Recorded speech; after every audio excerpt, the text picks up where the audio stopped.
Sekarang ini, kehidupan benar-benar telah menarik seorang anak dari tempat bermain, membawakan nampan berisi harapan, lalu dibiarkan begitu saja. Saat aku bertanya untuk apa, dia bilang itu untuk aku. Bagaimana cara menikmati harapan kalau tanpa restumu di sisiku?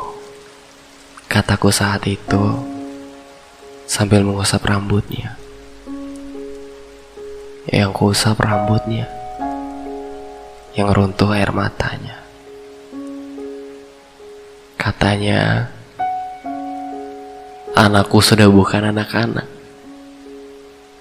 Ia besar dan sangat gagah dalam perjalanan,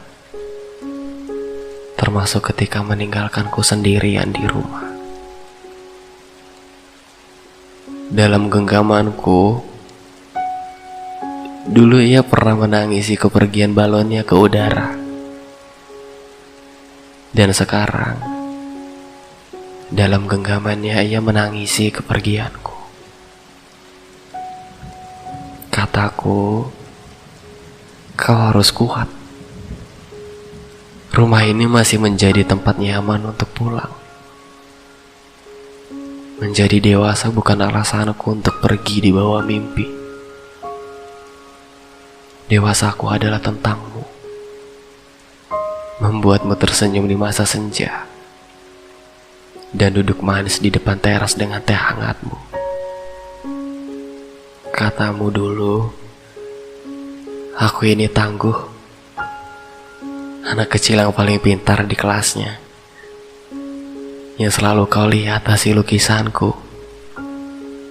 Walaupun buruk, menurutmu semua hasil karyaku adalah yang terbaik.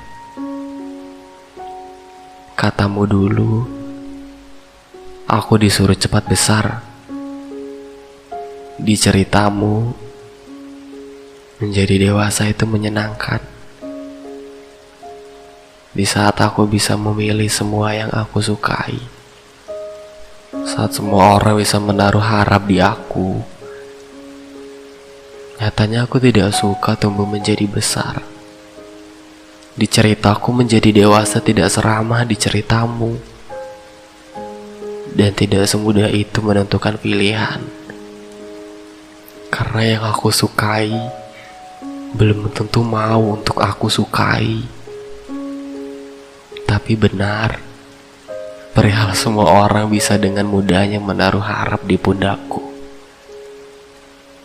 Tolong, saya masih manusia. Harapannya diturunkan perlahan. Hanya ibuku yang berhak menaruh harap di pundakku, dan hanya ibuku yang berhak atas aku.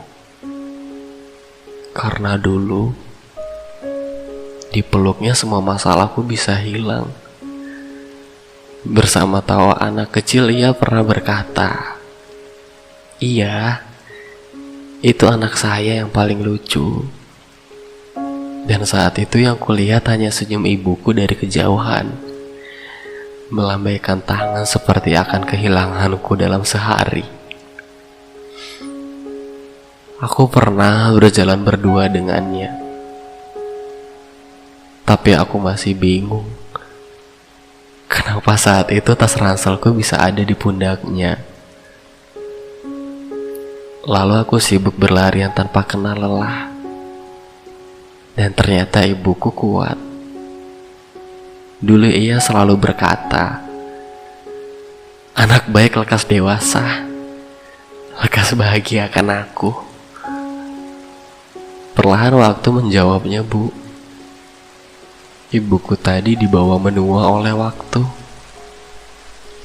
Sedang anakmu masih terdiam merenung tanpa daya. Seolah aku ingin berkata, lalu harus apa lagi yang aku perbuat? Rangkaian kegagalan tidak semudah yang diceritamu. Katamu, kau akan baik-baik saja saat ku tinggal pergi. Buktinya suara tangismu terdengar sejauh ini. Ibuku berbohong. Dia sedang tidak baik. Dia sedang merindukan anaknya. Dan ternyata ia tidak pernah rela atas kepergianku. Bu, pergiku karena mimpi. Ada hal besar yang harus kusuguhkan di masa tuamu. Bukan tentang harta. Semua ini tentang pencapaian. Karena aku belum cukup untuk kau banggakan. Dan aku sedang berusaha untuk itu. Pesanku hanya satu. Tolong jangan pernah berbohong perihal kesehatanmu ya. Karena aku tidak mau kehilangan matahari saat sedang kencang-kencangnya berlari.